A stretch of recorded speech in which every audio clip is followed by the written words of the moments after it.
How you doing, everyone? Welcome to this lecture for your module in exercise physiology. Today we are going to continue our discussion about the energy systems and metabolism, and we are going to discuss the integration of the energy systems.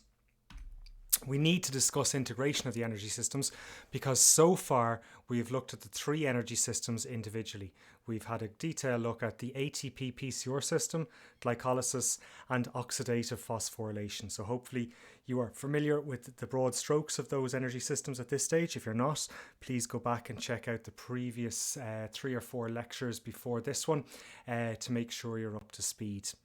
We've looked at each of them individually. So we've had a lecture on each of the systems, and this approach is logical to help you guys to understand them. However, you should not interpret this to mean that each system functions independently. In reality, there's considerable overlap in the contribution from each energy system to various activities of daily living and to athletic events. For any given activity or for any given event, there is at least some contribution from each of the three energy systems. They are integrated and they all act in unison. However, one will be dominant at any given time depending on what's going on. ATP production from the ATP PCR system, glycolysis, and oxidative phosphorylation occurs simultaneously. So it's all going on in our contracting muscles. One system, however, is going to be the dominant system depending on what the rate of energy requirement is or the power output of the activity is. But it's important to note that ATP production occurs simultaneously from all three.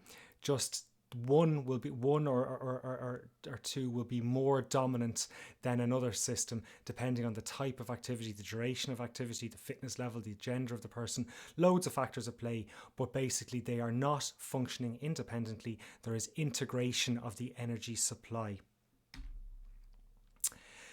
So, as I've said, I've highlighted there, generally speaking, one energy system dominates energy production, except when there's a transition from the predominance of one system to another. So, for example, in a 100-meter sprint, the ATP PCR system is going to be the dominant energy system. But both anaerobic glycolysis and the oxidative system will provide a small portion of the energy required to complete the event. Just happens that the ATP PCR system will be dominant in that kind of event. At the other extreme, in the 2-hour marathon or in a marathon duration event, the oxidative system is going to be dominant, but the ATP PCR system and the glycolytic system will also contribute some energy throughout the event as well. So they're all operating together, just one is going to be dominant over the other two. There's a reciprocal relationship amongst the energy system with respect to power and capacity. We've mentioned this a couple of times, but let's just really hammer the point home now. The ATP PCR system can provide energy at a very, very fast rate, but it has a relatively low capacity for energy production, and therefore it supports exercise that is very intense but of very short duration. So we see here we're looking at the maximal rate of ATP generation. How quickly can we produce ATP? And in this, the PCR system, the ATP PCR system, has the highest rate of ATP production, followed by glycolysis, followed by the oxidation of carbohydrate, and followed finally by the oxidation of fat. Okay, so the rate, how quickly we can generate ATP, differs amongst the systems. We've got the two anaerobic systems and we've got the aerobic system here utilizing either carbohydrate or fat as the energy source. And we can see as we move across, the rate of ATP generation decreases. In contrast to this, fat oxidation takes longer to gear up and produces energy at a much slower rate, but has a very high capacity. The amount of energy it can produce is practically unlimited. So here we're looking at the maximum available energy from each of the systems. And we see here that the ATP PCR system and glycolysis have very, very low maximal amounts of energy available to them. They can produce that energy very, very quickly, but they have a limited capacity. Whereas carbohydrate and fat oxidation, the aerobic metabolism of both of these substrates, produces ATP at a much slower rate, but they've got a much higher capacity. So we've got a decent store of carbohydrate that we can tap into and use to provide energy, and we've got a theoretically unlimited supply of fat. ATP that can be derived from the oxidation of fat. So we see this reciprocal relationship here. The maximal rate of ATP generation is highest in the ATP-PCR system and is lowest with fat oxidation. However, the maximal amount of energy that can be produced is lowest in the ATP-PCR system and is greatest in the oxidation of fat.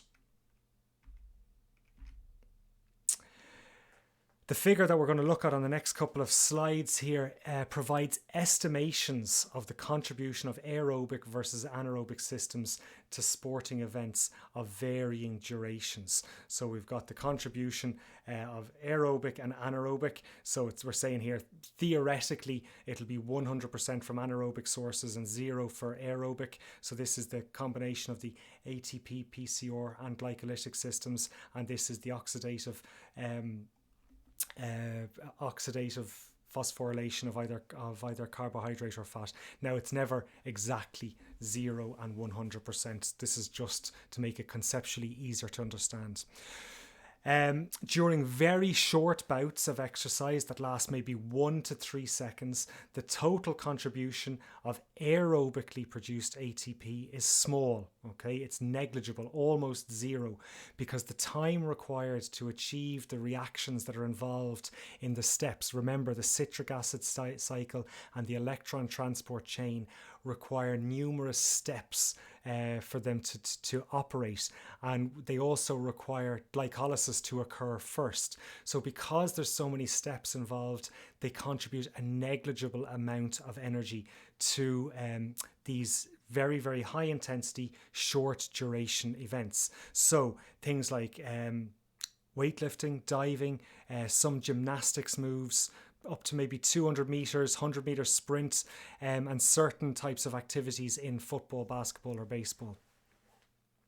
We will have those type of events will have a much larger contribution from the anaerobic stores or anaerobic sources, energy systems, than the aerobic energy systems. You should notice that the contribution of anaerobic ATP production is greatest in short-term, high-intense activities. That's what we said there. Whereas aerobic metabolism, if we skip over to the next slide there, is predominant in the ones that require, so we're over to 100% aerobic, 0 anaerobic here, in things that are lasting hours in duration. So things like cross-country skiing, 10,000 meter events, marathon running, long duration, lasting multiple tens of minutes to hours. And then in between, we've got a continuum. So we've got, depending on the event, we're going to have varying amounts of contribution from the different energy sources. So, for example, approximately 90% of the energy required to perform a 100-meter sprint, which is less than 15 seconds, would come from anaerobic sources, with most of the energy coming via the ATP-PCR system. That's going to be if we break it down, the anaerobic sources are going to be dominant, and within the anaerobic sources, the ATP-PCR system is going to be the dominant energy system. Similarly, the energy to run 400 meters, so that might take in and around 55 to 75 seconds, so we'll say around about a minute depending on who's running the race, would be largely anaerobic as well. About 70 to 75% of the energy required. So we're saying here about a 400 meter dash there. However, in this, the ATP and PCR stores are going to be limited. Therefore, glycolysis must contribute some of the energy during this type of event. So we're going to probably deplete our ATP PCR system, and glycolysis will have to take over to finish out the event. So it's going to be the dominant energy system over the duration of that event. At the other end of the energy spectrum, events like the marathon will rely predominantly on the aerobic production of ATP for the bulk of the energy required to complete those events, so down here. However, ATP PCR system and glycolysis will also contribute to it. Remember, glycolysis is the first step of the aerobic metabolism of carbohydrates. So we need glycolysis to be running in the background. It's just that the bulk or the primary, majority of the energy produced is going to come from the aerobic oxidation of either carbohydrates or fats.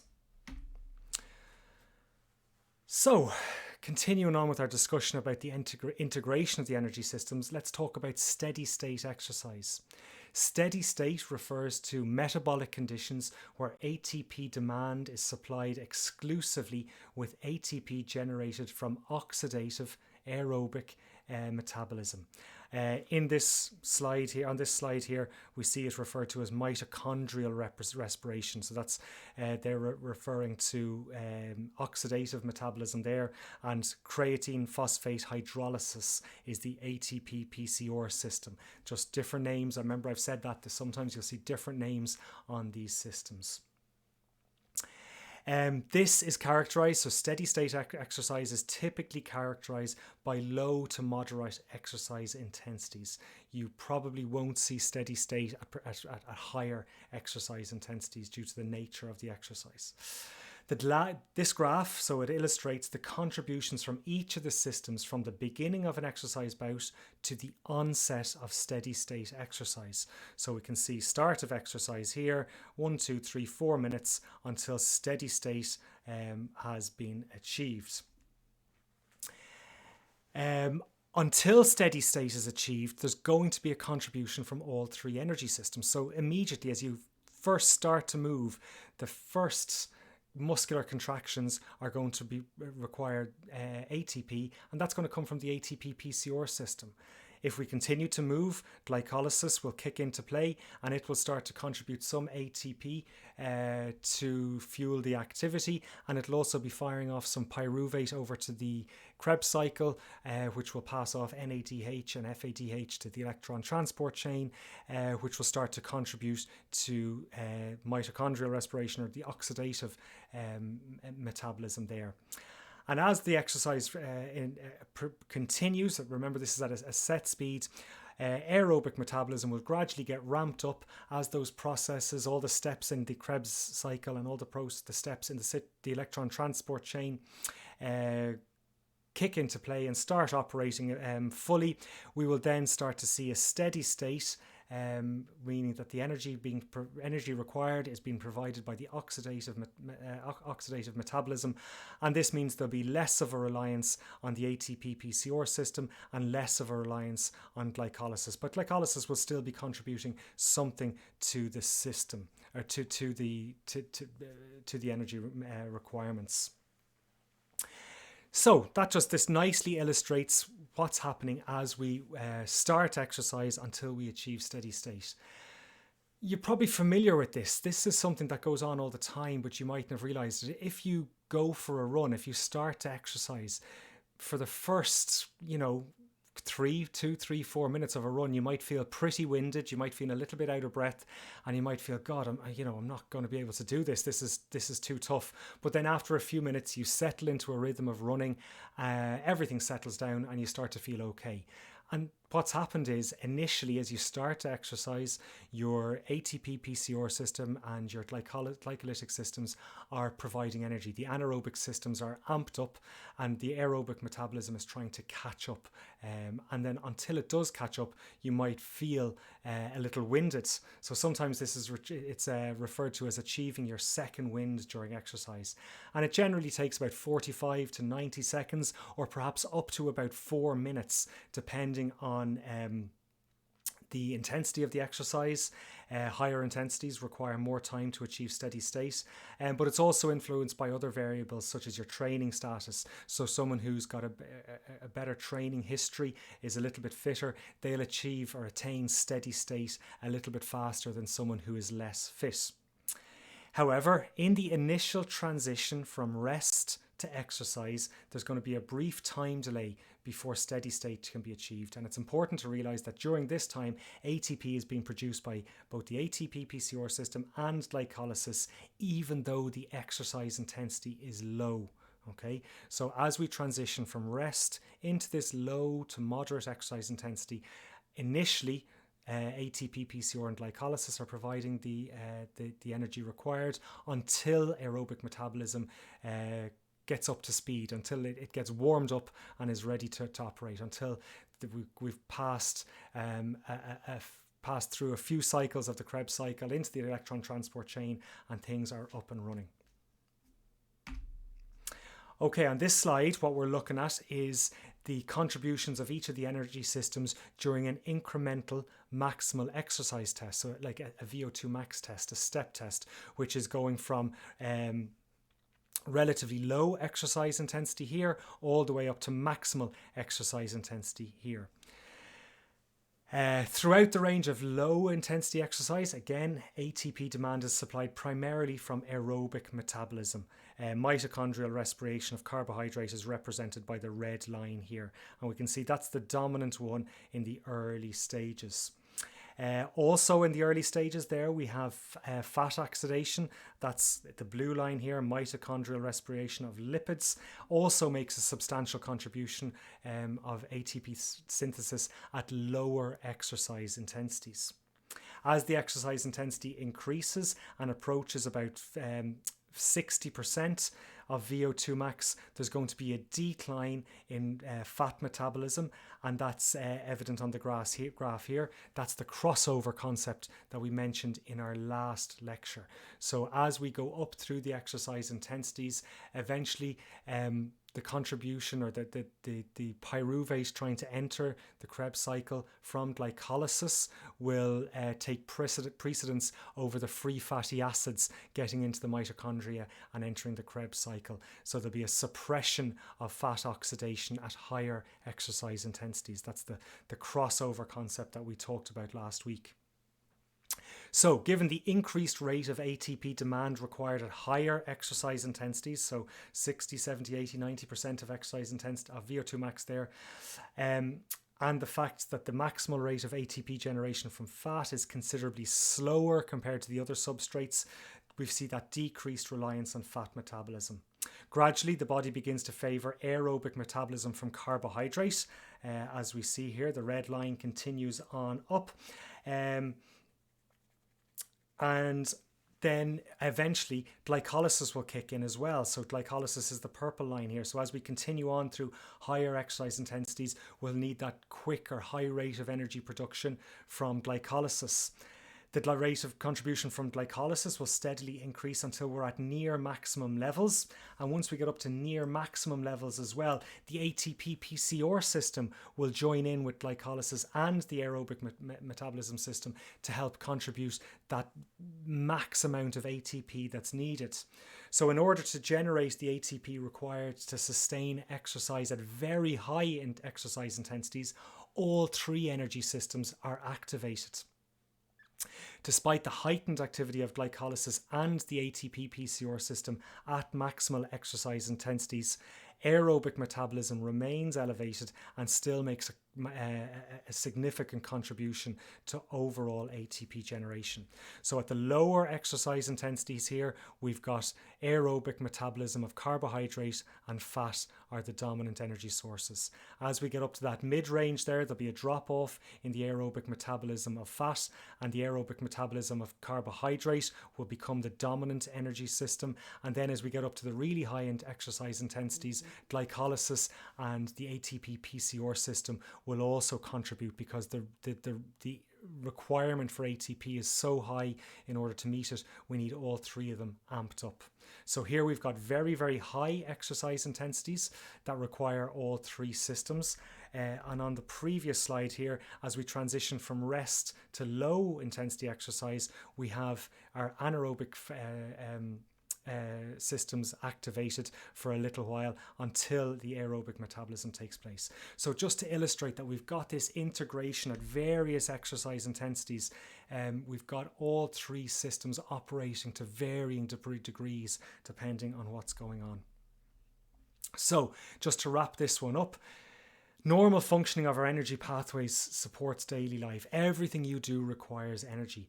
And regardless of your profession or what activity you're involved in, whether you're at home studying, whether you're at home working, whether you're at the office, whether you're a stay-at-home parent, whether you're a full-time athlete, every single activity that you do requires energy. And this energy is collectively supplied by all three of our energy pathways. So whether you're doing something short duration that lasts, less than 10 seconds, like a maximal lift there, whether you're doing something that lasts, it can be counted in seconds, like an 800 meter race there, where we've got the top level elite athletes completing it in about 100 seconds, or whether you are doing a long distance endurance events that lasts many minutes all the way up to many hours. The energy provision is not simply a product of one energy system turning off, then another energy system turning on, but there's a smooth blending and overlapping of all three energy systems in all three of these scenarios. So for the weightlifter, we've got the ATP PCR system dominating, but there is contribution from glycolysis and aerobic metabolism. For the 800 meter runner, we have got glycolysis being the dominant energy system, but there's also going to be a significant contribution from aerobic metabolism. And in our marathon runner here, we've got aerobic metabolism being the dominant energy system, and possibly, depending on the level of the athlete, there's going to be a fairly equitable contribution of carbohydrate and fat metabolism in really high, well-trained athletes there.